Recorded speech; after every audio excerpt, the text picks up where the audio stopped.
Sem emoções a vida não tem sentido nenhum. Nenhum. As emoções são especiarias da nossa vida. São as especiarias da nossa Quando vida. abusas, aquilo pode ficar um pouco salgado. Se eu não tiver sentido de urgência, eu não vou agir. E portanto, para que esperar? Já alguma vez te apeteceu desistir?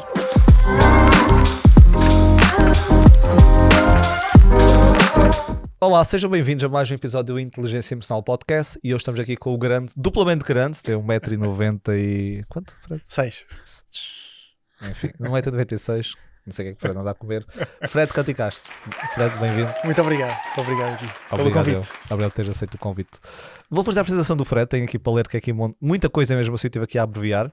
Então, a jornada empreendedora do Fred começou aos 20 anos, quando com o empréstimo da sua avó, vamos ver quanto dinheiro é que o Fred vai pedir à avó, fundou a Sonder People, uma agência que coloca pessoas autênticas a fazer anúncios do mundo inteiro, tendo colaborado com marcas como a Coca-Cola, Nike, Amazon, Lamborghini e Apple, grandes empresas. É um empreendedor movido por impacto.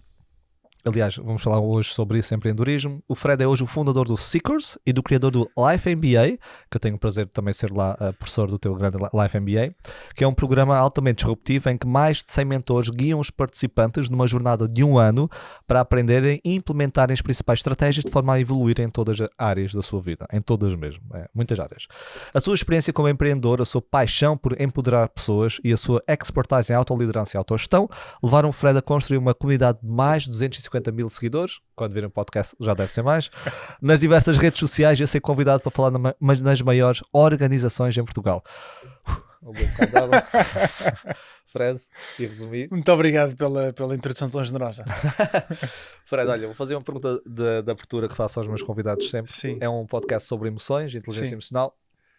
Da tua partilha, da tua visão, qual é a importância das emoções para ti? De forma geral, para a sociedade, para a tua vida, a importância das emoções? É uma ótima pergunta para começar. Eu sou um grande fã de inteligência emocional e de emoções. Eu acho que a nossa cultura ocidental foca-se muito na razão e na lógica.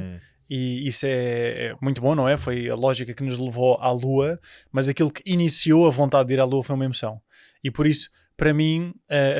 acho que há 1000 coisas que podemos falar aqui, mas para mim, e vamos ter tempo para tudo, para mim as emoções têm um papel super importante de forma dupla. A primeira é que as emoções são a nossa qualidade de vida. Ou seja, uma pessoa, se tiver o carro que quer, a casa que quer, o emprego que quer, o cargo que quer, o salário que quer, mas estiver constantemente estressada, a sua qualidade de vida é estressada. Ou seja, a nossa qualidade de vida é o estado em que nós nos encontramos, é o nosso estado interno. E eu costumo dizer que isto muitas vezes é difícil de perceber porque os nossos sentidos estão virados para fora. Então aquilo que nós percepcionamos do mundo, a nossa audição, o nosso tato, paladar, olfato, a nossa visão, é aquilo que está fora e, portanto, não olhamos tanto para aquilo que está dentro. E, portanto, às vezes é difícil ver. Isto é a metade da equação. A outra metade é que não só as nossas emoções são a base do nosso bem-estar e são a nossa verdadeira qualidade de vida, como também são o principal fator a curto prazo para a nossa performance, que era aquilo que estávamos a falar aqui antes de começarmos. Isto aqui é material de qualidade. Exato, lá que exato. Tinhas partilhado. Que é, eu estava a partilhar contigo, estava a vir aqui para o podcast e que para mim o mais importante é colocar-me no estado certo, porque eu sei que vamos falar aqui de uma série de temas, alguns não, mas a maioria se calhar são temas que eu vou ter ideias ou insights que quero partilhar. Mas aquilo que depende, a minha entrega, depende da construção do meu conhecimento que foi feito nos últimos anos, na última década. Isso é a metade da equação, a outra metade é do estado em que eu estou. E portanto, se eu estiver nervoso, estressado, irritado, ansioso, não vou entregar da mesma forma. E por isso eu sei que aquilo que mais determina neste momento e aquilo que eu posso fazer para influenciar mais a minha performance é o estado em que me encontro, e há uma série de mecanismos para mudar esse estado. E portanto, respondendo aqui, eu dou respostas muito longas. Não, são boas, são boas, dá para explorar. Interrompe-me quando quiseres. Mas para mim é duplo. Por um lado, o nosso estado emocional é a nossa qualidade de vida e, por outro, é a base para uma performance de excelência, ou seja, é a base para resultados também no mundo exterior. Então, se nós não tivéssemos emoções, como é que achas que seria? Já me pensei sobre isso muito. Sem emoções a vida seria vazia e eu diria que se calhar... eu diria que as pessoas nem vontade teriam de terminar a sua vida porque não teriam uma emoção para o fazer. Ou seja, não teriam motivação para o fazer. É interessante. Sem emoções a vida não tem sentido nenhum. E por isso as emoções são, lá está, são o sabor da vida, são a cor dos nossos dias, é o que torna um filme a preto e branco num filme a cores. E por isso para mim emoções é a base. Gostei dessa metáfora, eu costumo dizer, as emoções são especiarias da nossa vida. São as especiarias da nossa Quando vida. abusas, aquilo pode ficar um pouco salgado ou intragável mesmo, mas também se não colocares nada, não sabe nada. Não sabe nada, não sabe nada. Uma vida sem emoções é uma vida que quase que nem vale a pena ser vivida, diria eu. Eu se não pudesse ter emoções, preferia não viver.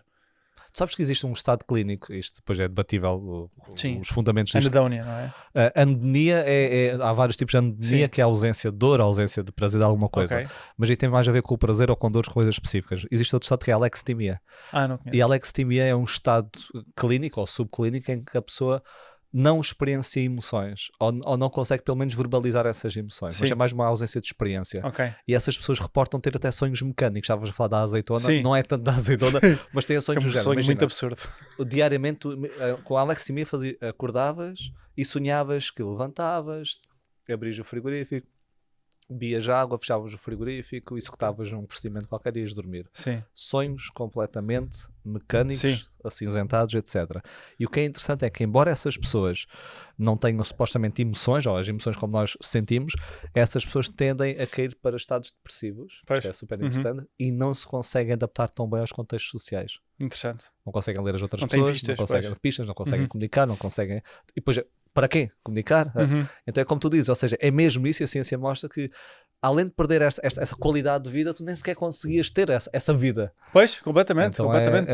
Porque tu tens incrivelmente mais literacia do que eu neste aspecto das emoções. Na minha forma de ver, eu não sei se isto é uma teoria corrente ou não, mas eu divido muito as emoções entre recompensas e motivadores. Ou seja, nós temos emoções que nos levam a agir, divididas em dois grandes polos de desejo e medo, sendo que desejo tem várias variações, entusiasmo, vontade, há vários nomes que lhe podemos dar. Estou motivado, sinto-me entusiasmado, sinto-me excitado, seja o que for, e medo é aquilo que nos leva a fugir de algo, não é? Portanto, ou seja, aproximação e evitamento. Sim, sempre, sim. Aproximação e evitamento. Dor, prazer, desejo, medo são os dois mestres, não é? Não me estou a lembrar agora da quote, mas são os dois mestres do ser humano. E depois tens as recompensas, não é? Que é quando, ou seja, tu és movido porque acreditas que... Há uma expressão belíssima para mim em portuguesa que exemplifica isto muito bem, que é valer a pena. Valer a pena significa literalmente aquilo que eu quero atingir vale aquilo que eu estou disposto a penar, sim ou não. Ou seja, pena no sentido mesmo de penar. Eu, para vir, sei lá, gravar aqui este podcast... Vivo em Sintra, tive que vir de carro. Ou seja, é uma pena. Ou seja, eu tive que abdicar de certas coisas e eu valorizo isto o suficiente, e tu também, para estarmos aqui. Mesmo que isto nos traga algum esforço ou o que for. E, portanto, há uma recompensa do outro lado, senão também não existia motivação. E por isso eu questiono-me até nessa condição que tu estavas aí a falar, o que é que leva, se a pessoa não experiencia emoção, e sendo que as ações são sempre iniciadas por uma emoção, medo ou desejo, a não ser que sejam de facto os hábitos automáticos, em que já é automático, já é involuntário, que era o que estavas a dizer, mecânico, o que é que leva a pessoa a ir ao frigorífico se não existe um desequilíbrio homeostático que cria a emoção? Faz sentido, faz todo o sentido, e é uma boa reflexão e deixa a pensar, e é isso, ou seja, e a emoção tem esse propósito, colocar-nos em movimento. Aliás, exatamente. Há pessoas com lesões cerebrais que não têm capacidade de experienciar, digamos, uma conexão entre as suas emoções e os seus pensamentos, e elas bloqueiam perante várias decisões. Ou seja, eu tenho 3 ou 4 decisões, nós fazemos o quê? Ponderamos, achamos que é uma decisão puramente lógica, mas não, eu vou por ali, por algum motivo, mas ali é uma emoção a seguir, pode não ser consciente, pode ser ali abaixo do limiar. Uma pessoa que não consiga fazer expressamento fica ali paralisada ad eterno. Então é interessante isto. Boa. Olha, Fred, quando eu te conheci, quando eu ouvi falar sobre ti, uma das primeiras coisas que eu ouvi foi que tu, e depois se estiverem correto diz-me, que tu desististe do curso onde estavas para abrir a tua empresa, a Sonder, até pediste o empréstimo à tua avó. Isso é uma história que depois ouvimos os norte-americanos a fazer, que é quase muito conhecido. Depois tem lá a sua garagenzinha onde desenvolver um negócio. E pronto. Eu sei que a tua experiência é parecida. Partilha lá o que é que aconteceu, exatamente, qual foi o clique e porque é que fizeste isso. Ou seja, estavas a estudar, porque é que não estiveste a curtir a vida, porque é que não estiveste ali a sair à noite e a curtir e depois logo fazer isso. Porque essa decisão, o que é que aconteceu? Porque, então, eu tive uma adolescência... A minha vida divide-se por fases, eu acho que como todos nós temos fases de vida. Eu até aos 14 anos estive numa escola mais pequenina, éramos 20 alunos por turma, 250, ou seja, era assim até o nono ano, portanto, para aí 250 pessoas. E eu sempre fui muito geek, para não dizer nerd, mas geek, ou seja, lia muito, adorava ler e tinha uma vida muito tranquila. E no secundário fui para uma escola muito maior, em que nós no secundário tínhamos 5 turmas, a escola tinha, sei lá, 1500 alunos, e abri-me um bocado mais ao mundo, então tive um secundário muito rebelde, ou seja, eu era muito certinho, muito responsável até aos 14 anos e tive ali uma fase mesmo de rebeldia, adolescência pura. De tal forma, depois quando entrei na faculdade, e fui para a faculdade porque... Qual foi o curso que tu escolheste? Gestão, e tinha boas notas, consegui entrar numa ótima faculdade, que é a Nova. O que era, toda a gente dizia, é o caminho certo para ti. Para surfares? Não.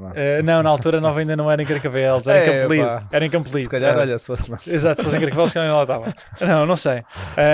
Mas o que acontece? Eu dou para mim na Nova, em que fui para o curso não porque eu adorava gestão, porque eu estava em ciências antes, aquilo que me apaixonava era muito o universo, a ciência, a química, a biologia, só que também a experiência que eu tive do secundário era demasiado laboratório. Eu sentia, eu não quero passar a minha vida num laboratório, embora isso não seja necessariamente verdade, foi a experiência que tive. Sim. E portanto tenho boas notas, não sei o que é que quero, vou para a gestão que dá para tudo. Foi mais ou menos isto. Então vou para a Nova, entro na Nova, e aquilo que me leva a tomar a decisão foi mais uma vez uma emoção. As decisões têm sempre essa base emocional, que foi, eu não estava motivado e para lá estar, e hoje em dia consigo perceber que não estava motivado porque não tinha nenhum motivo intrínseco. Eu acho que isto é muito importante da motivação. Agora ter consciência dos motivos que fizeram, digamos... Sim, agora tenho muita consciência, não é? O único motivo que me levaria a estar na Nova seria extrínseco. Seria, eu sei que eu não gosto disto intrinsecamente, ou seja, esta experiência não é prazerosa em si, mas isto é uma porta para me levar para um futuro que eu quero. Eras capaz de odiar aquela gratificação instantânea e permanecer lá. Sim, só que a questão é, eu nem via qual é que era a porta para a qual a faculdade me estava a levar, ou seja, não havia sequer esse motivo extrínseco e, portanto, não era um brócolo que eu sabia que tinha que comer para depois ter alguma coisa que queria. Ou marshmallow, estava. Exatamente. Seja o segundo, e, portanto, não estava motivado nem intrinsecamente nem extrinsecamente e tenho uma ideia para ir a fazer um projeto para a introdução à empresa, que era uma cadeira que nós tínhamos no primeiro ano. Tínhamos que analisar uma empresa. Eu vi no mercado da publicidade, analisei uma empresa, meu pai tem uma empresa na área da publicidade, uma produtora de castings, e tivemos acesso aos números e tudo mais, e eu percebi que as agências de modelos tradicionais não estavam a conseguir entregar aquilo que as marcas hoje em dia querem. Na altura, isto foi fizemos 9 anos agora, vamos fazer 10 anos no próximo ano, que é uma marca que me deixa muito orgulhoso, e que é pessoas autênticas, pessoas reais. Porque um modelo, quando quer ser modelo, vai falar com uma agência de modelos. Uma pessoa autêntica, uma pessoa real, como todos nós, está no dia-a-dia, não quer ser modelo, não vai falar com ninguém. Ou seja, tens que ir atrás da pessoa. Isso é muito diferente. Inverter o processo. Vocês é que iam selecionar e não... Exatamente. Isso é muito difícil, porque são pessoas que nem sequer sabem que podem e desconfiam quando lhes dizes que elas podem. Então, nós hoje em dia temos mais de 7.500 agenciados, mas começou com e foi um processo contínuo. E pronto, e portanto, eu estava num sítio onde não gostava, não estava motivado, nada contra o projeto em si, eu adoro a faculdade, acho que mas para mim não fazia sentido. Eu acho que isso é o mais importante. Todos nós temos desejos únicos e acho que uma vida só é preenchida quando vivemos alinhados com quem somos, não para preencher as expectativas dos outros. E pronto, e portanto tenho esta ideia e vejo uma luz ao fundo do túnel. E as pessoas muitas vezes dizem-me, na altura... aos meus 21, 22 comecei a ser convidado, eu tinha 20 anos, comecei a ser convidado aos 21, 22 para começar a falar em faculdades, mais no princípio. E aí porque já tinhas aberto... Sim, porque já tinha aberto. E perguntavam muitas vezes se tinha sido difícil esta decisão, porque de facto estás a arriscar o teu futuro, estás a sair de uma faculdade onde sabes que tens um caminho mais ou menos certo, pelo menos era o que me diziam, para algo que é muito incerto. Mas na altura, e já podemos falar aqui da aversão ao risco, e hoje em dia é muito diferente, mas na altura para mim não foi assim tão arriscado porque eu não gostava mesmo de onde estava. Isto foi uma luz ao fundo do túnel. Tu começaste com o tal da dor e do prazer. Sim. Ou seja, a tua motivação tinhas os dois. Tu não tinhas só o prazer, isto deve ser uma grande ideia, mas também gosto do que faço. Tinhas não quero isto e quero isto. Ou seja, foi uma decisão quase facilmente empurrada exatamente, para... exatamente. Ou seja, tive que depois justificá-la com lógica, mas foi uma decisão muito empurrada.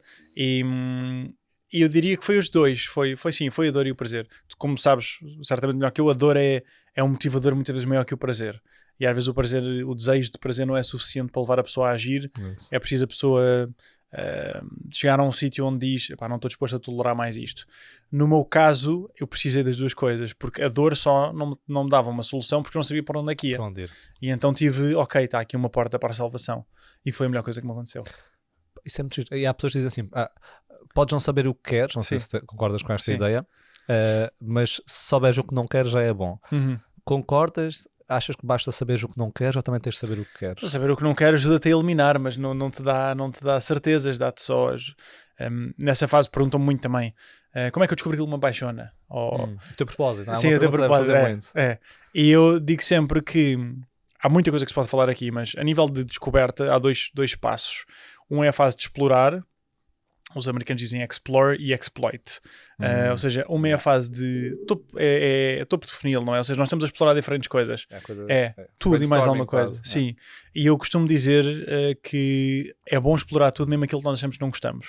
Porque uma crença não substitui uma experiência. E aquilo que nós lemos num livro ou vemos num filme ou alguém nos disse, não é a nossa experiência. E só partilhando aqui um exemplo que gosto de usar para isto, eu aos 22, mais tarde, numa viagem que se calhar eventualmente há de surgir aqui em conversa, fui ao Sudeste Asiático com uns amigos e eles tinham aqui muita vontade de fazer, estávamos na Tailândia e eles tinham muita vontade de fazer o curso de mergulho, lá era muito mais barato, era uma experiência muito gira e eu estava tipo, epá, eu não acho que isto vai ser giro, não tenho vontade, não me dizia nada. Ou seja, eu senti que não estava alinhado comigo e aquilo lá acabou por passar e não fizemos. E passado uns anos... estava com outro grande amigo meu, todos eles são padrinhos de casamento, são dois grupos diferentes, mas noutra viagem com outro grande amigo meu, fomos visitar o irmão dele, são dois amigos meus italianos, fomos visitá-lo que ele estava a trabalhar nas Caimão, isto já há uns anos mais tarde. E, mais uma vez, bora fazer mergulho, as Caimão têm um mar incrível, vamos mergulhar, vamos tirar o curso, o PADI Open Water, e eu mais uma vez, que chatice, agora vamos estar a passar o dia todo debaixo de água com o escafandro, as botijas de oxigênio, que chatice. Mas eles disseram, nós vamos, se quiseres ficas na praia, eu não vou ficar sozinho também, fui. E no momento em que mergulho, e lá nós tivemos um instrutor assim um bocado fora da caixa, que não quis fazer as coisas na piscina, e depois fazíamos o último mergulho no mar, foi tudo feito diretamente no mar. No momento em que eu tiro o ar do colete, estou a 7, 8, 10 metros, olho para cima e vejo um novo céu, que é um teto cristalino, com um casco gigante que é o fundo do barco, olho em frente, vejo os peixes, vejo as bolhas a subirem, tive uma experiência surreal, parecia que estava num filme animado e pensei, isto é naquele momento soube, vai ser das paixões da minha vida. E hoje em dia é top 3 das coisas que mais gosto de fazer. E portanto, isto só para realçar que nós não sabemos aquilo que gostamos até experimentarmos, mesmo que... Porque às vezes, lá está, tu viste num filme, alguém te disse, crias uma crença, generalizas e assim impede de experimentar coisas novas. E portanto, aquilo que eu diria nesse aspecto é experimentar e depois quando começamos a perceber, é mais por aqui, aí afunilar até nos especializarmos mesmo. Tu de certeza também passaste por este processo. Sim, isso é giro, ou seja, nós... Há uma frase que uma vez disse para um podcast, e há pouco estava a falar desse podcast, uma crença, ou seja, não significa que seja verdadeira, é apenas para nós. Sim. Ou seja, e a partir desse momento tu achas que aquilo não presta ou não vais gostar, tu acreditas nisso, mas não se torna verdadeira. Sim. É testar, é como na ciência, testar as hipóteses. Tu testaste a hipótese e a hipótese foi exatamente, lá. É muito ciência. E o problema da crença é que é verdade para ti mesmo não sendo verdade. Mesmo não sendo uma absoluta verdade. E sendo para ti, tu achas que é verdade, não testaste, fica e a verdade. E de acordo com isso. Isso é quase o mesmo nas interações sociais, quando nós achamos que aquela pessoa não é de confiança. Sim. O que acontece muitas vezes é que tu vais ter essa profecia autorrealizável. Sim. Não confias, falas se calhar mais fechado. Sim. E filtras aquilo, viés de confirmação, filtras aquilo que vai confirmar a tua suspeita. Essas pistas. Até há aquelas coisas, imagina, a interação corre bem hoje, amanhã, passado um mês ele faz uma coisa qualquer, imagina, contra ti, tu. Sim, e tu filtras isso. Sim. E vamos valorizar e completamente. Olha, boa. Eu vou pegar nesse aspecto que tu disseste das crenças de eu acreditar uma coisa e não avançar. Tu sabes, tu és empreendedor e tu tens aqui uma elevada tolerância ao risco, digamos assim. Nós temos muitos empreendedores, quando digo nós, tu és, eu sou, quem está a ouvir, muitos são. Empreendedores pode ser, não só de uma área de negócio, mas também pessoal, como claro, tu sabes. Completamente. Mas muitas vezes temos ideias na gaveta e não avançamos por medos. Medos de falhar, medo do que é que as pessoas vão dizer de nós, e se... O que é que tu dirias, alguém que nos está a ouvir, que tem hoje uma ideia na gaveta e tem algum destes medos na sua cabeça. Claro. Então, ser empreendedor é, e tu sabes, incrivelmente difícil. É muito, mas muito mais, não desvirtuando quem trabalha em empresas e tem um caminho mais normal de todo, há de ter os seus desafios, mas ser empreendedor a nível psicológico e emocional é muito difícil, especialmente quando começas a empregar pessoas e tens obrigações e responsabilidades, e mesmo quando não empregas ninguém, tu sabes que, ou seja, numa empresa grande, se tu não entregas num mês, não entregaste. Se tu na tua empresa, ou enquanto trabalhador independente ou empreendedor a nível individual, se tu não entregas, não recebes. Não... Tá, uma correlação muito direta. É uma correlação direta. É uma correlação direta, ou seja, o nível de responsabilidade pessoal é enorme. Isso. E muitas vezes, estou a ler um livro agora interessante sobre movimentos, chama-se The True Believer. Movimento? Sobre movimentos, tipo movimentos culturais. Movimentos culturais. E foi escrito depois da Segunda Guerra Mundial. E ele aborda que um dos principais motivos pelos quais as pessoas se juntam tão facilmente a movimentos é porque lhes permite esquecer dos seus próprios falhanços e permite dissipar a sua responsabilidade pessoal. Isso, difusão de responsabilidade. Exatamente. E isso eu nunca tinha pensado dessa forma e achei super interessante. Porque, de facto, assumir a responsabilidade pessoal é difícil, porque significa que quando as coisas não correm bem, a culpa é tua. E se não tens uma autoestima forte, é duro. É muito duro. E nós podemos e tendemos a ser os nossos principais críticos. E por isso, empreender é muito difícil.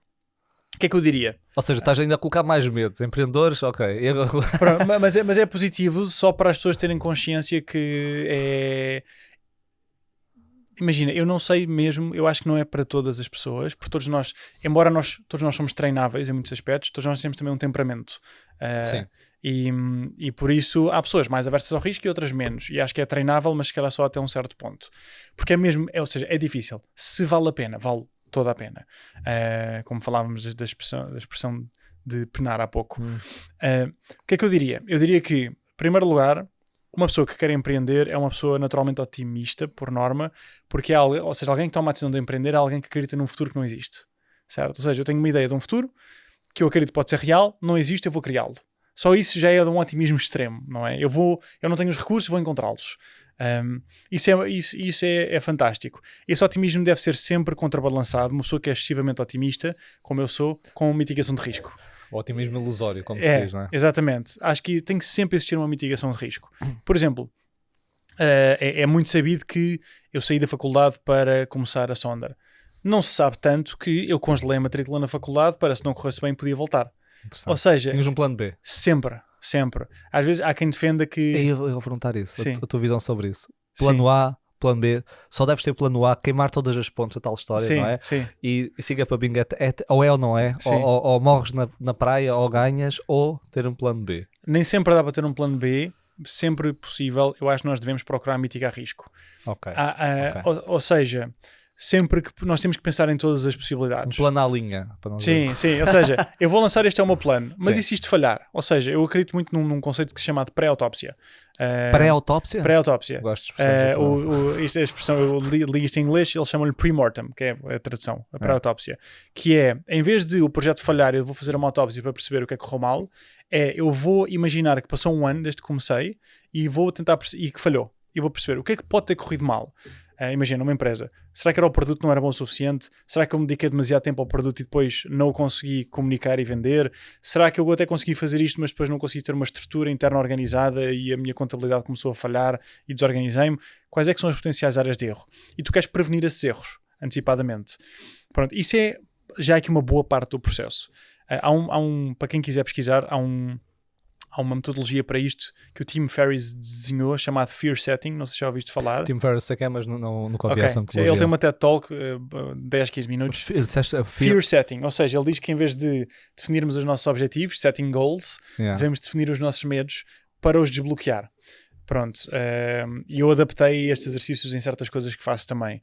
Ou seja, nós temos um objetivo, temos medos. Identificar, ok, o meu medo é este e este. Primeiro pensamento é, ok, como é que eu posso prevenir que estes medos aconteçam? Ou seja, uma pessoa que quer empreender, imagina, vamos dizer, a Maria tem 40 anos e 2 filhas, e vive numa casa e tem um empréstimo ao banco para pagar a casa, ou seja, a casa ainda não é dela, quer se despedir para começar um restaurante, vai pedir um empréstimo, tem que dar a casa como colateral. Pronto, isto é o plano dela. A Maria tem ali um grande risco, certo?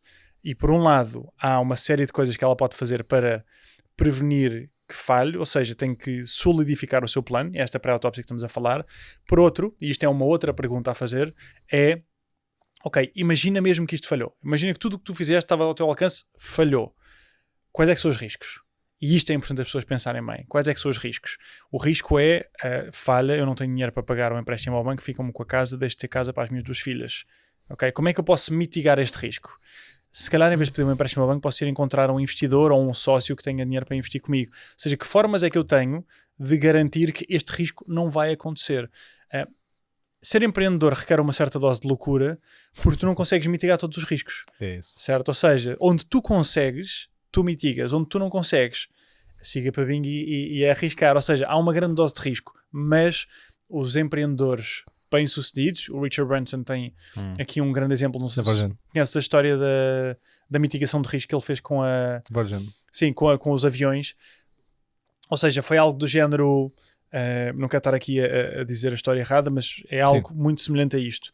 Ele queria, primeiro, eu acho genial só esta primeira metade da história, que é, ele queria ter um empréstimo de, imagina, 10 milhões para poder pôr televisões nos aviões todos, quando ia começar a companhia, e não lhe deram. O quê? Televisões enquanto estás a voar, absurdo, não existia na altura, não lhe deram. E então ele percebeu que a Boeing estava a construir aviões com televisão e pediu tipo 1 bilhão de empréstimo para comprar os aviões e eles já deram. Portanto, ou seja, já era um ativo justificável. Isso. Pronto, só isto já acho genial. A criatividade do empreendedor, não é? É tipo, a televisão é um extra. Exato. É para o Boeing. Exato. Ele diz, quando tu achas que se não está a dar, pensa maior e se calhar resolve-se. E depois o que ele fez foi, ele negociou com a Boeing, espero não estar aqui em erro, mas penso que tenha sido mesmo assim. Ele negociou com a Boeing que foi, se passado um ano isto não for rentável, eu devolvo-vos os aviões e vocês pagam-me, se não a totalidade, quase a totalidade. Ou seja, ele fica, imagina, 1 bilhão ou 2 bilhões em dívida, mas ele sabe que se por algum motivo o negócio não funcionar, ele pode devolver, a Boeing devolve o dinheiro e ele paga ao banco, praticamente na sua totalidade. Ou seja, os empreendedores bem-sucedidos antecipam e tentam mitigar. Sempre que possível. E portanto, só para concluir a resposta, eu sou otimista e, portanto, do lado do otimista que quer avançar e vamos fazer acontecer, procurar sempre olhar para aquilo que nós não tendemos ter a tendência a ver, que é o risco. Do lado de quem é mais pessimista, é o oposto, é ver o benefício. E eu estou, paralelamente a ler este livro, estou a ler a biografia do Musk, que saiu há 1 semana ou 2, escrito pelo Walter Isaacson, e estava a ouvir um podcast em que o Lex Fridman entrevista o Walter Isaacson, que fez a biografia do Einstein, Benjamin Franklin, Steve Jobs, Kissinger e agora do Musk. E estão a falar sobre as características comuns deles. Muitos deles grandes empreendedores, os que não são empreendedores, pessoas... Inovaram. Sim, inovaram de alguma forma. E uma das principais características é o sentido de urgência. Sim, o Musk tem. E isto ele diz que o sentido de urgência às vezes até é absurdo e obsceno. Tipo, o Musk diz, próxima semana temos de ter isto montado. E toda a gente fica, o quê? É impossível. E fazem acontecer. Eu não concordo com certas coisas porque o Musk não tem um equilíbrio de vida que eu desejo ter, mas há um sentido de urgência que faz com que as coisas aconteçam. E eu sinto que a minha metáfora para isto é... não sei se é uma boa metáfora. Eu tenho 2 metáforas, vou dizer as 2. Se calhar uma é melhor que a outra. Eu melhor. Exatamente. Pronto, porque uma delas inventei hoje de manhã, estava a ter um live e estava a falar sobre isto mesmo. Eu sou melhor. E pensei que imagina, tu tens um rio, e tens 2 lados do rio. Tu estás num deles, que é o lado da inação, é o lado do medo, é o lado de ainda não consegui tomar ação, ainda estou desmotivado, ou até tenho motivação, mas tenho medo. Do outro lado temos, eu já estou a tomar ação. Temos que construir uma ponte para ir para o outro lado. Essa ponte tem como alicerce as nossas crenças. E a nossa primeira crença que temos que ter, que é algo que vale a pena. Eu não vou tomar ação nem vou criar uma empresa se não achar que toda a pena que eu vou incorrer, que é difícil me criar um projeto, a recompensa está lá. Isso é a primeira coisa, primeiro bloco da ponte. Segundo bloco, confiança. Eu acreditar que consigo, que é possível, certo? Crença de possibilidade. Se não tiver, mesmo que acho que vale a pena, isso não dá para mim. Já não tenho idade, não tenho literacia, não nasci na família certa, não tenho dinheiro, seja o que for o limite. Merecimento, eu mereço. Infelizmente há muitas pessoas que acreditam que não merecem ser felizes ou bem-sucedidas por eventos traumáticos ou por aquilo que lhes disseram. Terceiro bloco aqui. Quarto, responsabilidade pessoal. Depende de mim. Ninguém me vai dar isto. Eu se quer fazer isto acontecer, eu quero, eu posso, eu mereço, depende de mim. E ali os últimos 2% da ponte que muitas vezes falham é o sentido de urgência, que é, eu quero mesmo isto, eu sei que consigo, eu sei que depende de mim, mas vou... porque não amanhã, Isso. não é? Ok, vou ver Sim. um episódio de Netflix e depois já venho pensar sobre isto. Exatamente, porque não amanhã, porque se eu posso fazer... E nós temos uma sorte muito grande nesta vida, que é uma sorte dissimulada, que é o facto de todos nós irmos morrer, é a nossa morte. Olha, convidado anterior, enfermeira em cuidados paliativos pediátricos, então falámos muito sobre o luto, sobre essa parte, e sim, isso faz-nos ver as coisas de outra forma. De uma forma muito diferente, não é? Porque Isso. imagina, se tu fosses imortal, porquê que não fazes aqui a 3.500 anos, não é? Ou seja, porquê é que eu hei de fazer agora? Mas nós vivemos como se fôssemos viver para sempre. Sim, que é um problema. É um grande problema. Depois de repente tens uma doença terminal, tens 2 anos de vida e tipo, mudamos a vida, mas todos nós temos uma doença terminal que se chama vida. É verdade. Vai terminar um dia. É verdade, sim, Não sim. sabemos quando, só que a incerteza dá-nos, parece, uma imortalidade, não é? Sim. Imaginada. E tu achas que eventualmente... Mas a verdade, e este é o sentido de urgência, a morte é a nossa... The ultimate deadline. Deadline literalmente significa linha da morte. Não é? Traduzido para português, deadline, linha da morte. Ou seja... A morte é aquilo que nos dá sentido de urgência, só que a morte muitas vezes está longe. E as pessoas que fazem coisas acontecer são pessoas que percebem que, embora a morte esteja longe, se eu não criar uma deadline artificial aqui, se eu não tiver sentido de urgência, eu não vou agir. E, portanto, para que esperar? Para que esperar?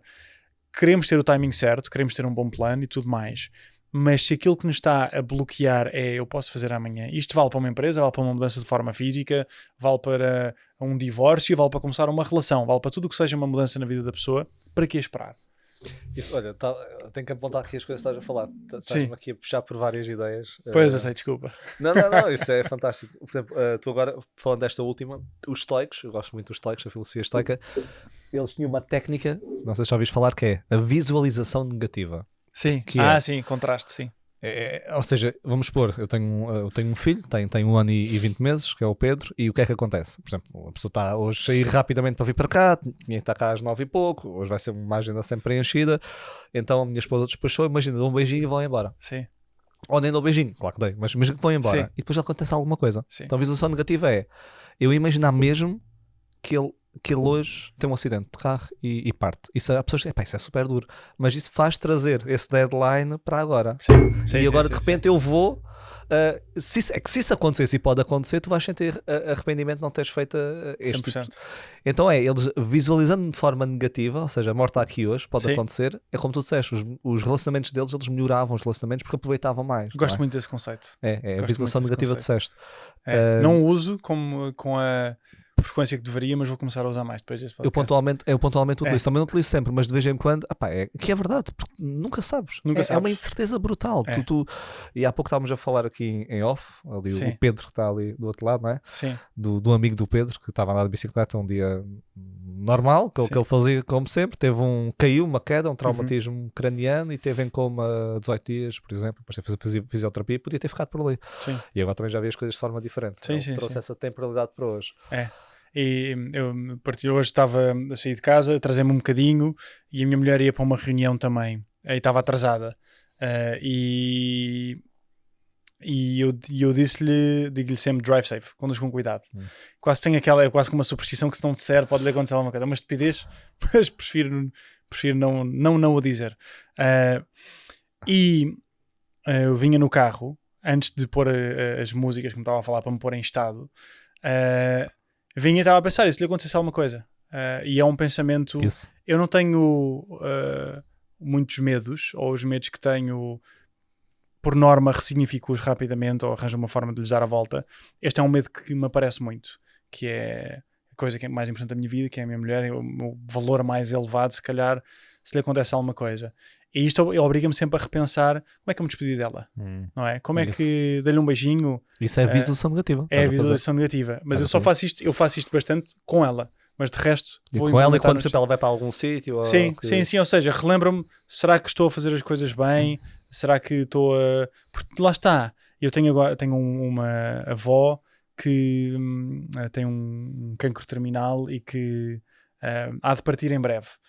E eu sempre que estou com ela, penso, isto é possível que seja a última vez. E isso obriga-me a ser um neto muito melhor, a estar muito mais presente. É isso mesmo. E se nós conseguíssemos trazer essa visualização negativa mais vezes, quase que todos os dias na nossa vida, porque não traz tristeza. Se calhar traz tristeza ali durante 1 ou 2 segundos, sabes que aquilo vai acontecer, mas depois traz-te aquela vontade. Claro que tens de conhecer. Imagina, se tiveres tendências depressivas, tendência à ruminação, tu fazes isso de repente, é que se parte mesmo, não vou tentar agora. Tens de desconhecer, é verdade, para não aplicar essa técnica. Sim. Disseste uma coisa agora sobre, eu digo drive safe. Eu sei que é estupidez, que não serve de nada, mas eu gravei um episódio sobre a psicologia da superstição. Sim. Caraca. E porque é que nós fazemos, sei lá, eu agora digo assim, a minha mulher espera que não aconteça nada. 3 vezes. E bate na madeira. A situação é, há fatores que tu consegues controlar, há fatores que tu não consegues controlar. Sim.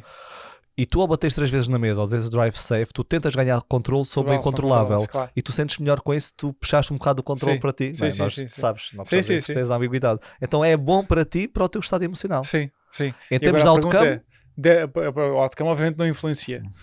Embora há quem ache que influencie. Sim, mas 3 vezes que vai a energia toda e vai-te proteger a minha. Sim, não é quando pensamos logicamente para nós, é absurdo. É quase o dar beijinho no terço antes de entrar em campo, etc. Sim. É o nosso. E agora a grande questão é, nesse aspecto, eu quando entrevistei o Raminhos, ele fala sobre isso, porque pessoas com possibilidade de desenvolver algum tipo de obsessão, como ele, imagina, muitas vezes, a minha, eu partilhei isto com ele também, imagina, fecho a porta de casa antes de dormir, começo a ir para o quarto e penso, fechei mesmo a porta de casa e vou para fechar a porta de casa outra vez e obrigo-me a não ir, ou seja, eu penso mesmo, eu não vou ser escravo deste impulso quando eu sei que fechei a porta de casa, então não faço. Portanto, a única superstição que cumpro é esta, por acaso, mas claro vou deixar de cumprir, porque de facto não faz sentido. Mas tu ao não fazeres, tu vais sentir um desconforto interno. Mas das primeiras vezes, porque depois treino-me, não disse nada aconteceu, está tudo ok. E é um bom momento de aprendizagem. Tu estás perante esse desconforto e estás a avaliar a ti próprio. Exatamente. Uma pessoa não pode ser escrava dos seus impulsos. É isso. Acho porque o transtorno obsessivo-compulsivo tens uma opção, que é o pensamento, e a compulsão, que é executar esse pensamento. Sim, então aí tiveste a opção, mas não executaste a compulsão. E eu acho que se tu não executares a compulsão... Ajuda a acho eu, não sou psicólogo. Mas... Sim, ajuda a reduzir a sua frequência. Ok. É isso mesmo. Giro. Boa. Olha... Estamos aqui a falar de impulsos, a falar aqui de aversão ao risco, de incerteza. Sim. Tu escreveste há pouco tempo e falámos também off no LinkedIn a tua experiência na Sondor também, acho eu, quando tu começaste não tinhas dinheiro para marketing, mas, ou seja, o dinheiro era canalizado para a tua equipa e a mesma coisa com a Life MBA. Sim. E mesmo assim tiveste um grande sucesso, quer na Sondor, quer na Life MBA, já vai para a segunda edição, não é? Terceira edição. É isso. Terceira, se calhar, dependendo de quando este podcast se calhar já começou a terceira. Isso, já de ir para a quarta. É isso mesmo, isto vai ser intemporal. Como é que... Tu já falaste um pouco sobre isso, ou seja, mitigação de risco, mas o que é que te fez confiar dessa forma? Porque tipicamente é ao contrário, ou seja, tu vês muitas pessoas não, eu vou ser só eu, ok? Como se diz uma eu presa, é uma empresa, eu presa, eu presa, e não vou ter equipa, os custos ao mínimo, vou tentar investir mais em marketing, e tu não, ao contrário, equipa, queres uma coisa estruturada e quero partilhar isto contigo aqui, não tinha dito, mas foi das experiências mais profissionais que eu já tive, a gravação para o Portugal Life MBA, foi mesmo muito profissional. E tinhas uma grande equipa, houve sessões de acompanhamento, ou seja, eu pensava que, ok, quando convidaste, sim, eu chego lá, vou gravar aquilo que sei, e depois não, vamos marcar sessões, estruturar o conteúdo. A Margarida é diligente nisso. Pensar em metáforas, fazer não sei o quê, depois num dia da gravação, roupa, Paulo, qual é a roupa? Roupa, então mas eu levo a camisa preta, não, temos esta e fomos lá, e o dia todo, e gravar, e olha, estás a perder a energia aqui, vamos parar, foi uma coisa espetacular. Por isso, obrigado, parabéns. Fico muito contente. Então, ou seja, vou passar este feedback à equipa. E depois podem ver também. Então, porquê é que tu decidiste arriscar desta forma? Conta lá aqui o teu processo de raciocínio por trás disso. Então, lá está. Eu acho que nós podemos mitigar risco até um certo ponto, mas depois temos de dar um salto de fé. E os saltos de fé podem ter consequências negativas, mas também podem ter recompensas muito grandes. E eu, para a Sonder, eu achava que precisava de um certo investimento. E posso dizer, eu achava que precisava de 40 mil euros para conseguir fazer o projeto. Era no meu papel branco, eram os números que tinha lá escrito. E a verdade é que só consegui angariar metade disso. Minha avó emprestou-me, isto é público, emprestou-me 20 mil euros, e eu gosto sempre de dizer que lhe paguei passado 2 anos, com juros, e é verdade. Ela não gosta que eu diga a parte dos juros, mas eu digo que é verdade. Negócio é negócio, avó. Sim, negócio é negócio, pronto. Ela disse que eu paguei-lhe os juros que ela perdeu pelo dinheiro não estar no banco, basicamente, não foi extra. Contemplaste a inflação? Não, não contemplei. Nem sequer sabia o que era a inflação na altura, provavelmente. E portanto, ou seja, eu dei por mim com muito menos recursos do que aqueles que achava necessário para fazer acontecer. Para além de que, se fosse eu agora a planear esse projeto outra vez, se calhar iria precisar de muito mais dinheiro na minha cabeça. Porque eu nem sequer sabia que ia ter que o quão difícil ia ser a parte do marketing, que é tu explicares em massa a muitas pessoas que elas podem fazer anúncios. É incrivelmente difícil. É que não é só vender um produto que as pessoas querem, é vender um serviço que as pessoas nem sequer sabem que podem. Ou seja, é incrível, foi muito difícil, mas obrigou-me a ser incrivelmente criativo à procura de soluções diferentes para conseguirmos fazer, porque senão era impossível. Agora com o Life MBA é a mesma coisa. Eu achei que precisava de uma certa quantia, mas só tive 1/4 do investimento para fazer acontecer. E pensei, espero até ter tudo, até ter a capacidade total para lançar, ou arranja algum tipo na de primeira plano. edição. Na primeira edição. Mesmo na primeira. Sim, na primeira edição. Ou seja, eu quando lanço, eu sabia que não tinha a capacidade toda de fazer isto acontecer como gostaria, e que para isso precisava de angariar o capital não só numa fase inicial, mas também as pessoas tinham que comprar. Esse é o risco, não é? Tu lanças uma coisa, as pessoas não se juntam. Já tiveste um investimento anteriormente a pagar a formadora, a pagar a equipa. Exato. E portanto, e há ali um compromisso. Ou seja, é um desafio.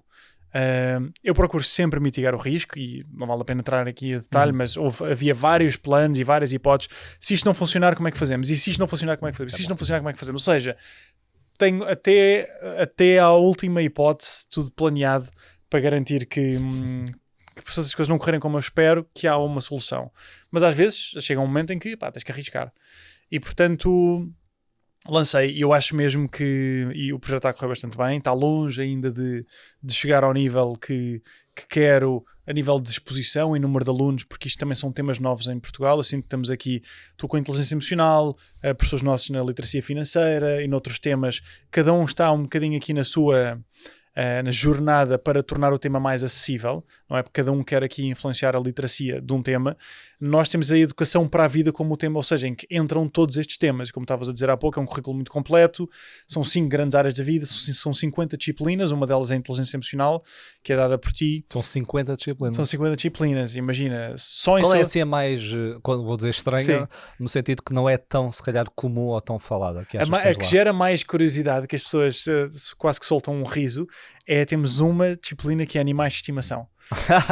Que é como ser um bom dono. Porque há muitos portugueses que têm um cão ou um gato. Tem 2 gatos também. Também 2 gatos. Pronto, e nós não fomos ensinar, ou seja, aquilo que nós sabemos é de sabedoria popular. E há uma série de insights importantes que nos tornariam muito melhores donos e dariam uma muito melhor vida aos nossos cães e gatos se aprendêssemos. E todos os animais? Falam todos os animais? Não, só falamos desses dois. Cães e gatos? Sim, são os principais. Não dá muita comida senão. Não, porque não temos tempo para tudo. Claro. E como tu viste, nós queremos as bases para a pessoa, os 80-20. Os 20% trazem 80% do resultado. E por isso, muitos professores, é um investimento muito grande, é cerca de €500 mil só a produção do programa, sem contar com... €500 mil? Sim. Ou seja, as FIIs dos professores, a produção dos conteúdos, e tu viste, estamos num estúdio, temos edição, o decor que é montado atrás, nós montamos de raiz, ou seja, comprar os móveis todos, fazer o arte decor da coisa, é um grande investimento, o styling no dia, há uma pessoa que te veste, há uma que te maquilha, ou seja... O meu pensamento foi, eu quero mesmo fazer alguma coisa que nunca foi feito. Não só a nível de conceito, nunca houve nada sequer remotamente parecido a ser feito, mas quero fazê-lo com uma qualidade incrível. Tendo alguns exemplos americanos, como exemplo noutras áreas, mas por exemplo a Masterclass, que é incrível, só que a Masterclass chega a gastar €1 milhão por tópico. Eles levantaram... O Seekers é um pouco também por aí. O Seekers mesmo, das aulas que tu lá tens. Como assim? Não percebi a pergunta. Ou seja, na Seekers, pelo menos no website, eu lembro. Sim. Ou seja, não é da FMBA. No Seekers Club. Do Club, sim. Pronto, tens um pouco essas masterclasses. Era mais esse modelo. Sim, e nós decidimos transitar para o Life MBA, já nem sequer partilhamos o anterior. Ou seja, encerramos o projeto, encerramos o produto. É quase como nós tínhamos um Nokia e lançámos um iPhone. Então deixámos de vender o Nokia. Porque a nível de impacto, isto percebemos, uma plataforma é muito giro, mas é mais quase que entretenimento do que educação. A pessoa vai lá uma vez ou outra. Exato. Não tem uma... Tu vais entusiasmo, mas fazes uma coisa ou outra e deixas de ir. A nível de negócio, a nível de impacto, não é o melhor. Um programa, tu és guiado ao longo de uma experiência a aprender as principais competências, ou seja, tu és guiado numa jornada. E a maior parte das pessoas não tem um nível de responsabilidade pessoal, nem é porque não queira, é porque é preciso um nível de organização e de autodisciplina e de consistência para tu estruturares a tua própria jornada de aprendizagem e seguires esse caminho. Então nós desenhamos esse caminho e guiamos as pessoas com apoio para o fazer. E portanto é um investimento muito grande, para o qual a Masterclass, adivinha quanto dinheiro é que a Masterclass já levantou de investidores para fazer isto acontecer? Da Masterclass? A Masterclass, a empresa americana, sim. Quanto capital é que angariou de investidores? Chuta assim um número. Dizes que a produção é 1 milhão por cada... Não, chega a ser, dependendo dos casos. Há decors muito complexos em que eles têm que estar... E quanto é que angariou para arrancar? Não, no total, até hoje. A empresa tem para aí 10 anos, acho eu. De investidores externos? De investidores externos, ou seja, venture capitalists e por aí fora. O que é que dirias? 1 milhão. Mais de 200 milhões. É absurdo. E pronto, e nós nem 1% disso, obviamente, levantámos. Nem longe disso, sim. É uma escala muito diferente.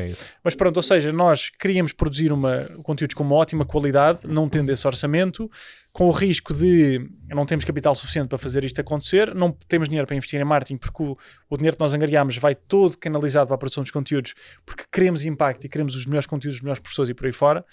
E por isso, Martin, como é que vamos fazer? Temos que nos desarrascar porque não há capital para investir. Eu adorava que houvesse, não há. Aí temos que ser criativos. É o orgânico agora. Então nós não gastamos ainda não, eu hei de querer gastar, mas não gastámos €1 em anúncios pagos. Fizemos só uma experiênciazita, mas gastámos para 100 euros. Foi uma experiência só para experimentar. Nas redes sociais. E portanto é orgânico e as pessoas aqui podem acompanhar, se quiserem ver Seekers Journey, o nosso Instagram. Temos à data de hoje 136 mil seguidores e somos das marcas mais influentes em Portugal no Instagram. E é tudo orgânico, não gastamos um euro lá. E pronto, uma pessoa tem que ser criativa. E por isso, mitigar risco, dar o salto de fé, sabendo que há consequências, mas as recompensas são muito grandes. E ser criativo aqui no processo. E constraints, eu não sei qual é que é a tradução aqui para português. Restrições. As restrições é aquilo que estimulam a nossa criatividade. Faz sentido. E os especialistas em criatividade dizem muito isto. Que é, se te deram uma tela em branco e tu tiveres que inventar qualquer coisa lá, é muito difícil. Só o facto da tela em branco já ter um certo tamanho, imagina o tamanho desta mesa, só ter um tamanho já te ajuda muito. Porque se fosse uma tela branca infinita, tu ficavas completamente overwhelmed. E portanto as restrições, as constraints, dão-te material para tu pensar estrategicamente e seres criativo. Isso é muito giro, porque a criatividade, e disseste uma coisa muito interessante, geralmente é maior liberdade, maior criatividade, mas na prática não é tanto assim. Há um estudo em que estudantes universitários, primeiro ano, de uma cadeira, foi dito assim: vocês podem escrever sobre o que quiserem, sobre qualquer tópico desta área que nós temos. Vamos supor que o tópico é emoções. Okay? Sim. E outra turma foi um grupo, e outro grupo temos estes 10 tópicos, imagina, crenças sobre emoções como a vergonha, seja o que for, e tens que ter 10 tópicos e seguir estes parâmetros. E depois no fim avaliaram os trabalhos, a qualidade, o número de páginas, quem entregou o trabalho, depois tinham liberdade de entrega ou não. Sim. Então, quando tinham as restrições, eram trabalhos mais avaliados, melhores trabalhos. Ou seja, vê bem, por um lado é toda a criatividade. Por outro lado, tirei a criatividade, no sentido de restringir, e surgiu criatividade. Sim. A liberdade vem com um peso muito grande, que é a responsabilidade. Tanta coisa que posso fazer, se não faço a melhor coisa. É difícil. E, portanto, eu acho que os limites que nós temos e que os projetos têm são positivos porque são aquilo que nos dá são o nosso playground, onde nós podemos depois aí, dentro de uma estrutura, encontrar soluções. Boa. Olha, qual foi assim o momento mais gratificante da tua jornada enquanto empreendedor? Pergunta difícil. Os lançamentos são sempre momentos muito gratificantes porque eu acho que é muito mais giro quando as coisas são difíceis do que quando são fáceis, não é? E portanto, por exemplo, eu olho para a Sonder passado 9 anos, a gratificação que eu tiro no dia a dia, sendo que eu não estou muito envolvido com o projeto, também é diferente. Mas vamos pensar, passado 4 anos de ter começado o projeto, a gratificação ali dos primeiros meses de estar a procurar encontrar soluções, de achar que não vai dar, de arranjar forma, da equipa toda a remar no mesmo sítio com um desafio comum, é enorme. No Seekers foi a mesma coisa, nós lançámos e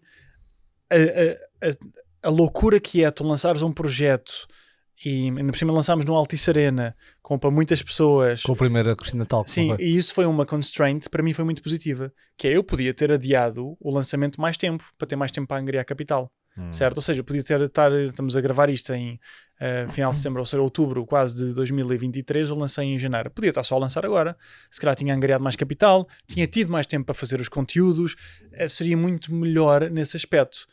Contudo, se calhar ainda não tinha lançado e só ia lançar daqui a 6 meses. E, portanto... O sentido de urgência. O sentido de urgência. Ou seja, eu tive ali uma deadline artificial, pensei, isto é uma ótima oportunidade para lançar o projeto. Algumas milhares de pessoas podem ouvir este projeto. Exato. Fizemos um pré-lançamento, aí angariámos logo uma série de alunos, depois a seguir aquilo deu-nos colocou-nos em momentum, porque foi uma coisa muito falada, e depois fizemos um lançamento nosso, angariámos outros alunos e começámos a primeira turma. E por isso, as constraints, as deadlines... ajudam-nos a ser mais criativos. Ok. Sim. E tu perguntaste-me sim, mas estavas a falar da gratificação, depois até pronto, e este momento, sim, exatamente. E estes 2-3 meses de lançamento entre janeiro e março, que foi quando a turma começou, que foi a loucura total a nível de trabalho, e eu prezo muito equilíbrio, mas nesses 3 meses não houve bem hipótese. É como ter um recém-nascido. Claro, tu tens ali momentos, sabes, o equilíbrio, mas não é equilíbrio todos os dias, todas as semanas, todos os meses. Não é perfeição. É isso. É tipo uma média, as 10 médias. Exatamente. Média tens de ter equilíbrio, mas nem sempre consegues. Exatamente. E portanto foram 3 meses de total loucura, com pouca equipa montada ainda. A equipa foi montada pelo caminho. Nós sabíamos que tínhamos que começar a produzir os conteúdos de saúde e bem-estar em abril, para estarem prontos em junho, que era quando começava. Primeiro a liderança e gestão, depois e era a Margarida, e não sabia quem é que ainda ia produzir os conteúdos, não tinha equipa. Então a Margarida começa em abril, no mês em que temos que começar a produzir os conteúdos. Ainda nem tínhamos todos os professores fechados e, portanto, era metade, ou seja, tivemos a fechar. Bem, foi a loucura. Sim, tu contactaste-me, não sei se maio, junho, assim, depois gravei em julho, não sei. Sim, mas ou seja, a verdade é que has de ter gravado um bocado mais cedo, deves ter gravado, portanto, saúde e bem-estar, tu gravaste ali, has de ter gravado em maio, provavelmente maio, mas o conteúdo ia ser em julho. Portanto, sim, é isso, ia ser em julho. Teve que ser estruturado, teve que ser gravado, teve que ser editado para depois sair em junho para os alunos verem. Ou seja, é uma urgência que tu crias artificialmente para te obrigar a agir, para tu fazer ultrapassar a inércia e fazes acontecer. E é super recompensador. E olha, e mitos? Sim.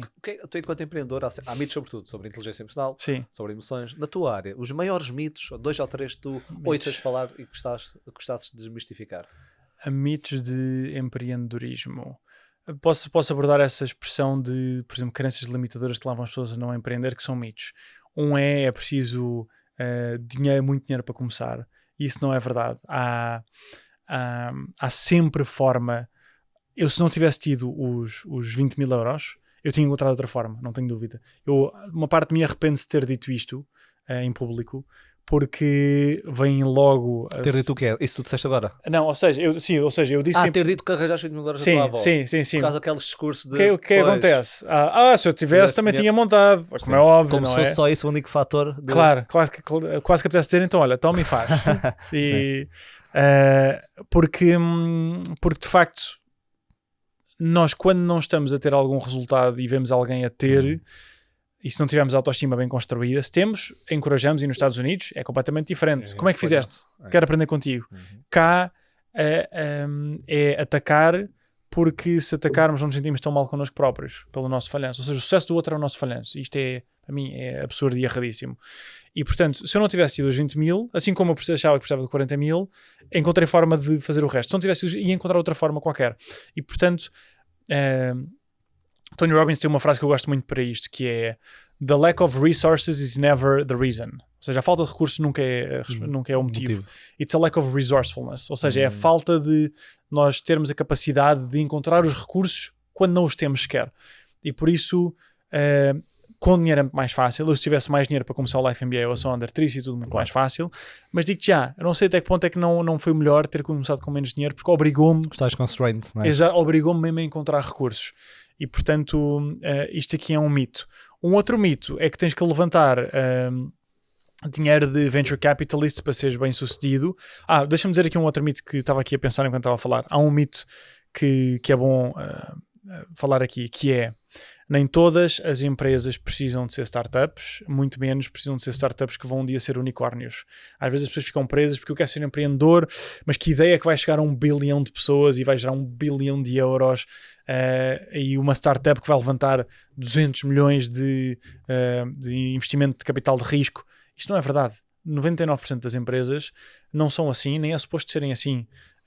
É incrível a pessoa criar o seu cabeleireiro, ou restaurante, ou loja, ou serviços de consultoria pessoais, ou produtora de conteúdo, seja o que for, uma empresa com 1, 3, 5, 7, 9, 10 pessoas que dê à pessoa aquilo que ela quer.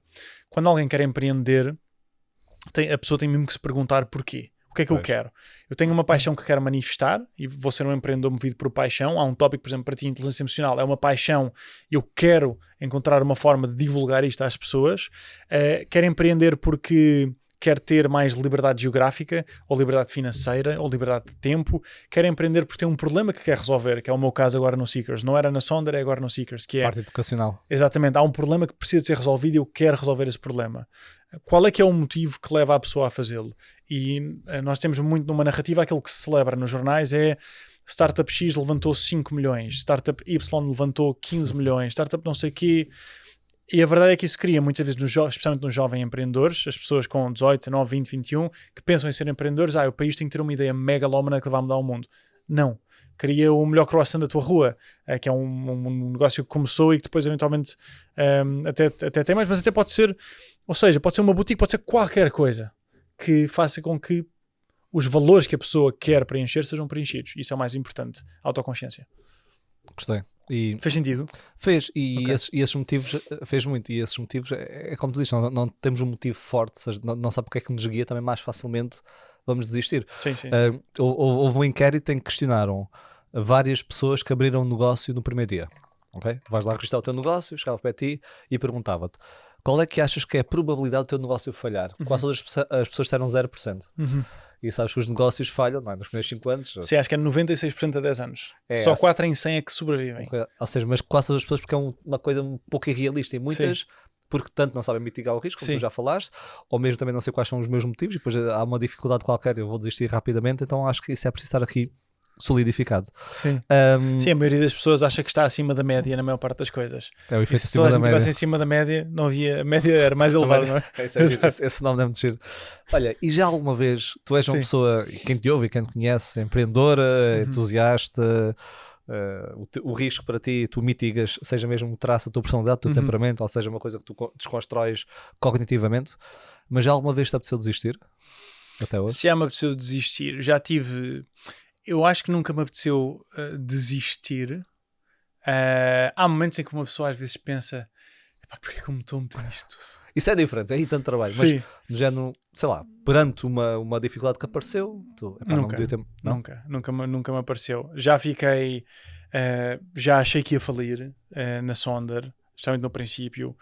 Criou-me uma ansiedade brutal que eu não sabia lidar, não tinha ferramentas de inteligência emocional na altura.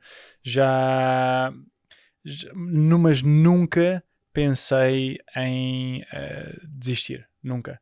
Porque imagina, se for para falhar, falhei, mas por que é que eu ia desistir antes de falhar? A não ser que eu me esteja só a cavar um buraco maior, ou seja, em que, imagina, perdi bastante dinheiro, não está a funcionar e vou continuar a ter que perder dinheiro até funcionar, e aí ou seja, nunca desisti a nível macro, mas a micro já desisti muitas vezes. É isso que quer dizer, o desistir para ti não é...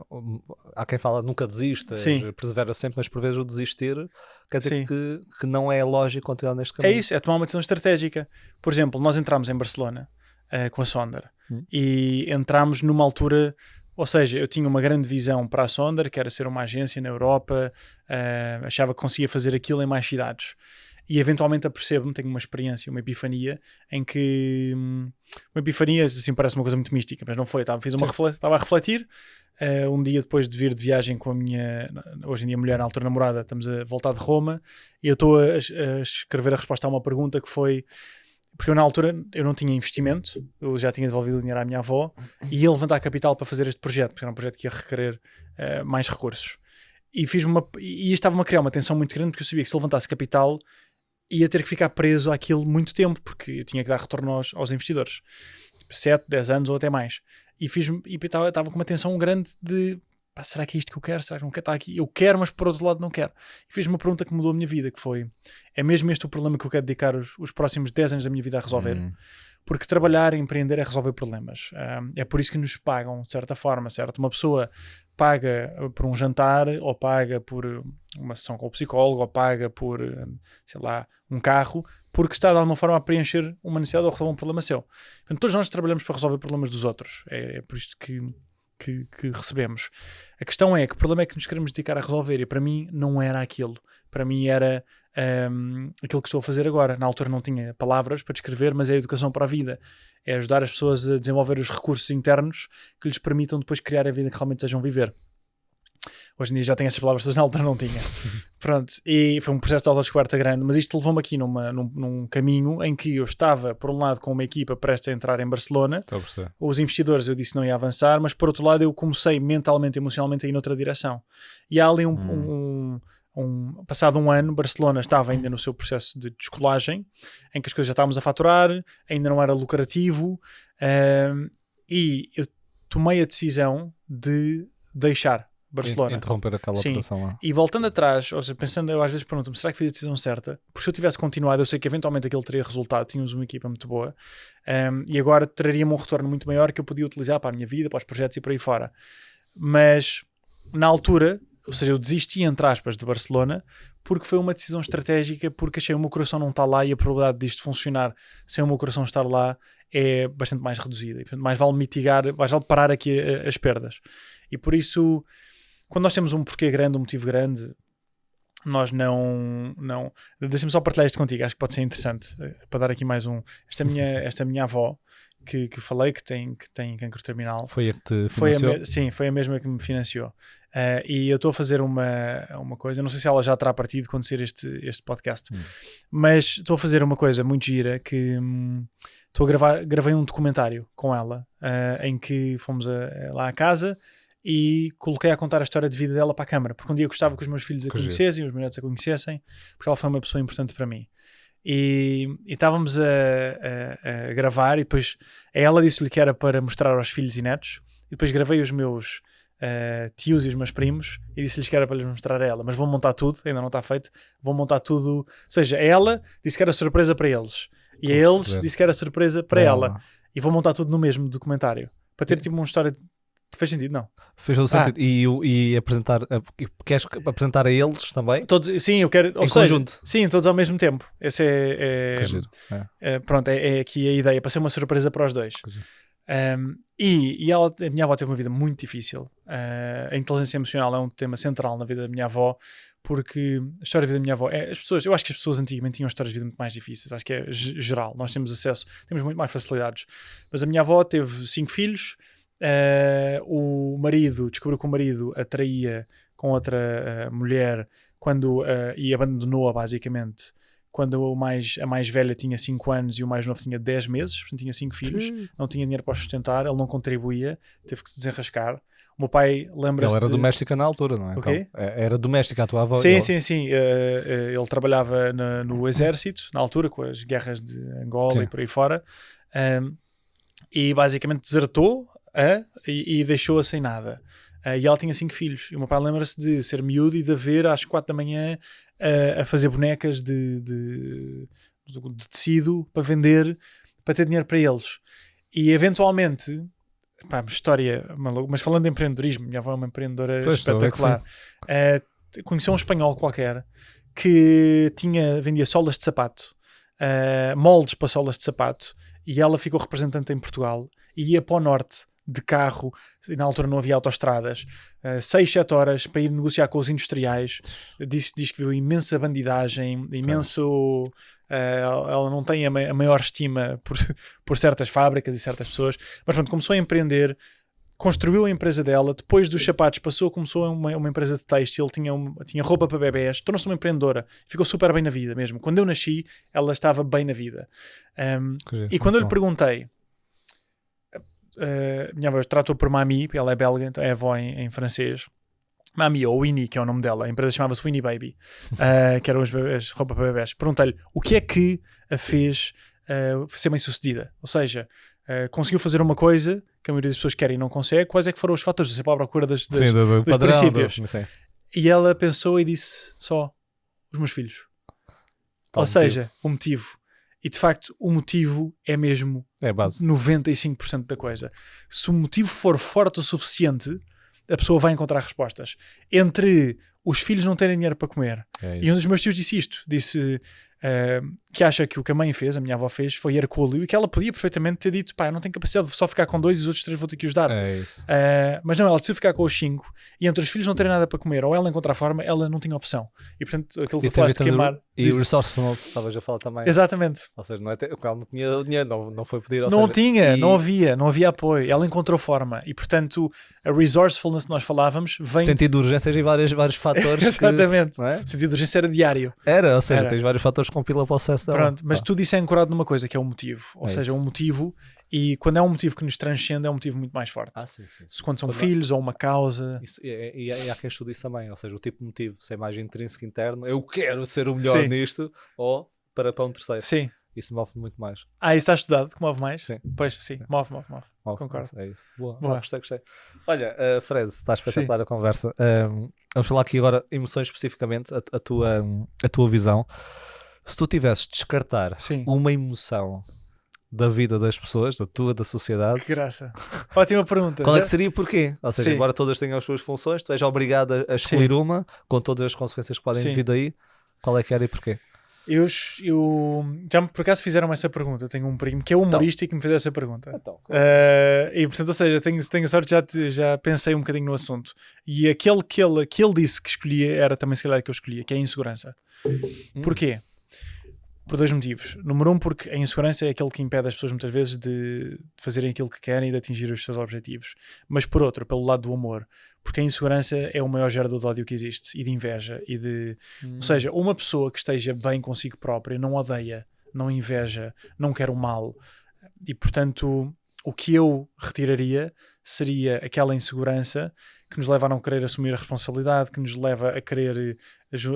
Ou seja, a insegurança para mim é aquilo que leva muitas vezes às pessoas se tornarem más para os outros, porque como não gostam de si e não gostam da sua vida, projetam isso nos outros, e a melhor forma que nós temos de nos sentirmos seguros e bons quando nós achamos que somos é ao criticar e julgar os outros, porque quando criticamos e julgamos, por comparação nós estamos bem. E por isso, aquilo que impediria, acho eu, o ódio, a violência, a inveja, o julgamento, a crítica, seria se as pessoas estivessem bem com elas próprias. Portanto, era isso que eu eliminava. Gostei da resposta. Isso é muito interessante porque sabes qual é a base da inveja? E existem 2 tipos de inveja. A benigna, que é olho para ti, e pode ser de várias facetas. Eu olho para ti e digo assim. E invejo o Fred pela capacidade de empreendedorismo. E sinto um pouco inveja. Benigna, que eu gostaria de ter o que tu tens. Sim. E a inveja maligna é eu gostaria de ter o que tu tens e que tu percas isso. E que tu eu acho que não és merecedor. Interessante. É maligna. Ou seja, estas juntam um ressentimento, juntam um ataque. A base de ambas as invejas, depois da forma como eu lido com o mesmo, pode levar para a benigna ou maligna, é o sentimento de inferioridade. Eu sinto-me inferior a ti. E uma das formas de nós nos sentirmos bem, é mesmo que tu disseste, é eu atacar a pessoa ou facetas da pessoa. Tu deste um exemplo há pouco, lembrou disso. Quando disseste, eu não devia ter dito, por exemplo, que recolhi o funding através da minha loja, porque as pessoas depois começam a dizer, pois, assim também eu. Ou seja, o que é que acontece? Imagina, tu tens sucesso, tiveste sucesso, a pessoa sente-se inferior porque eu não tive, e o que é que ela faz? De alguma forma tem que te atacar alguma faceta, e de repente, se eu tivesse isto, mas se calhar ele não é feliz nas relações, ou se calhar muitas vezes isso, tem dinheiro e não é feliz. Que é uma forma de eu me sentir melhor. Então acho que faz sentido a tua inferioridade seria outra forma de dizer insegurança. Sim, para mim é isso. Sentir-me inferior a... Sim, eu retiraria isso do mundo. Se pudesse, eliminava isso. Qual é a tua emoção favorita? Se fosses obrigado a pôr num ranking. Eu gosto muito da emoção de entusiasmo, estar a caminhar para algo.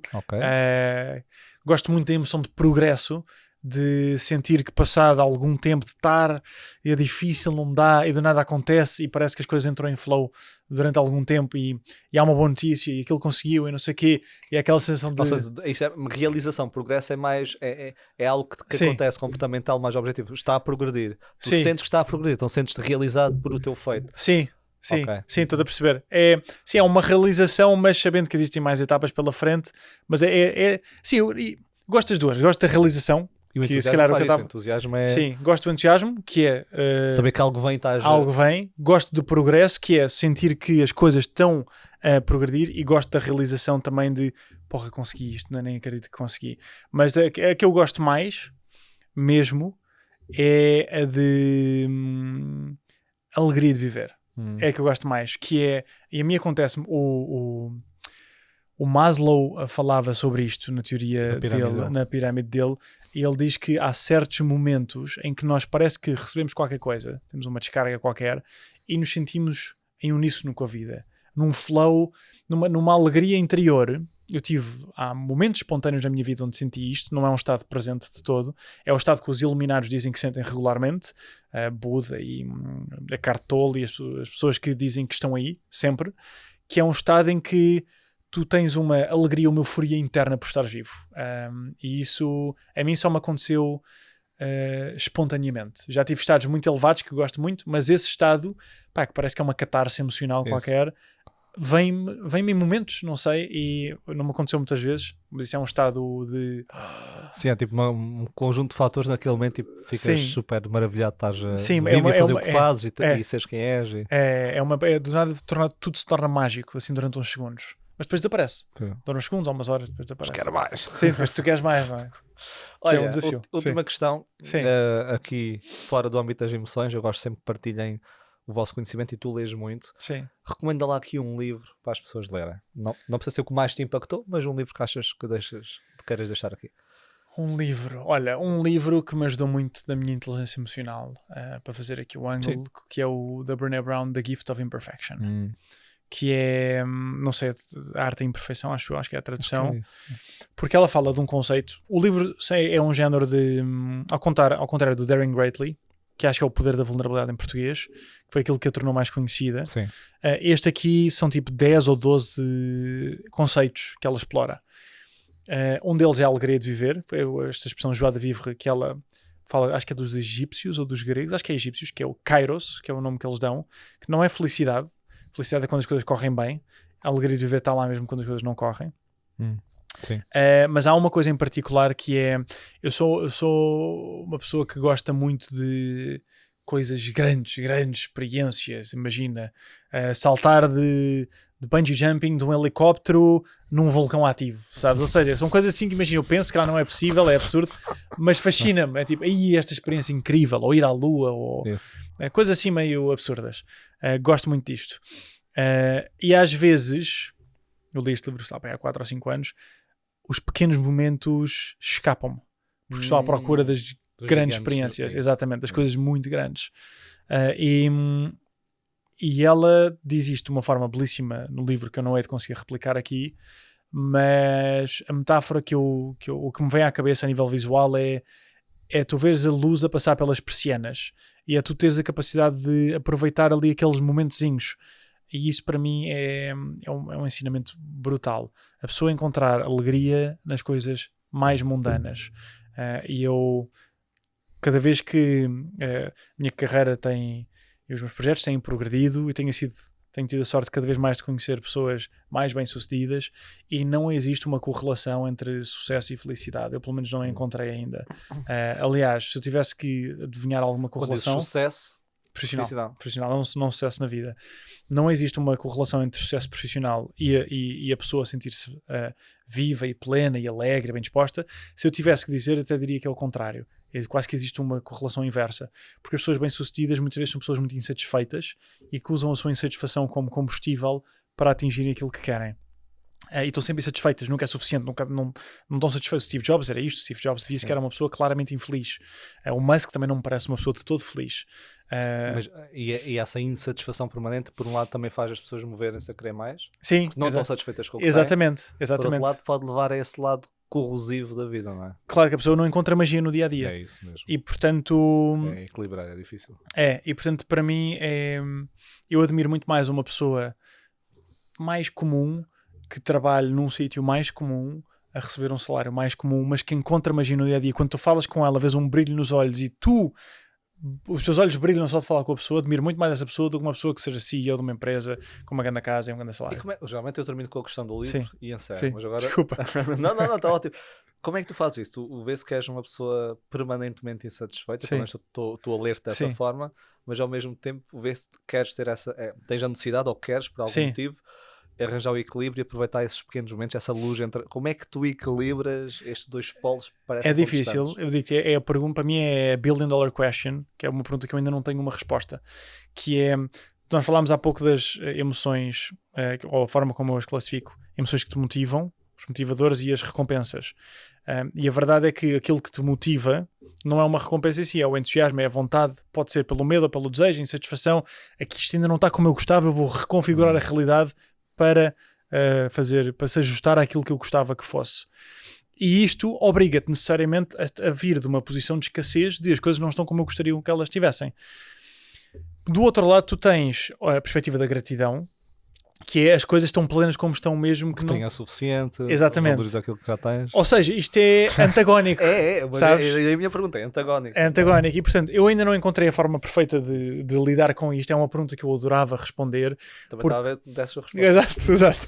Porque, por um lado, a perspectiva budista de eu vou estar numa caverna 30 anos a meditar e vou agradecer apenas e vou me iluminar, para mim não funciona, porque isso não tem sentido para a vida. A vida para mim não é isso.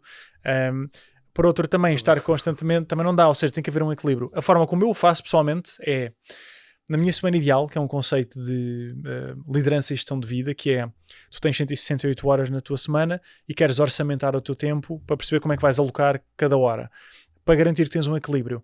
E eu procuro equilibrar não só as diferentes áreas da vida, que são as que estão no Life MBA, saúde e bem-estar, relações, carreira e lifestyle, hobbies e por aí fora, mas também equilibrar duas time frames.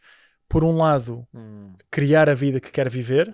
Visão a longo prazo. É visão a longo prazo, ir ao ginásio, meditar, ler, estudar, trabalhar. Por outro, aproveitar a vida que já criei no passado. Então é, por exemplo... Com o snapshot de hoje. Com o snapshot de hoje. Portanto, a minha mulher fez ontem anos e fomos ver uma exposição e fomos jantar fora. Ou seja, é aproveitar o momento. E para concluir aqui, eu acho que é um conceito interessante que se pode aplicar muito aqui à inteligência emocional, que é, há um mito muito grande da produtividade, que é, a produtividade é um conceito importado da economia, não é? Nós sermos produtivos e está muito ligado a construir um futuro, ou seja, a gerar um produto. E se nós pensarmos na nossa vida, que produto é que nós queremos produzir, produtividade, o produto que queremos produzir, nós queremos uma vida preenchida, uma vida realizada.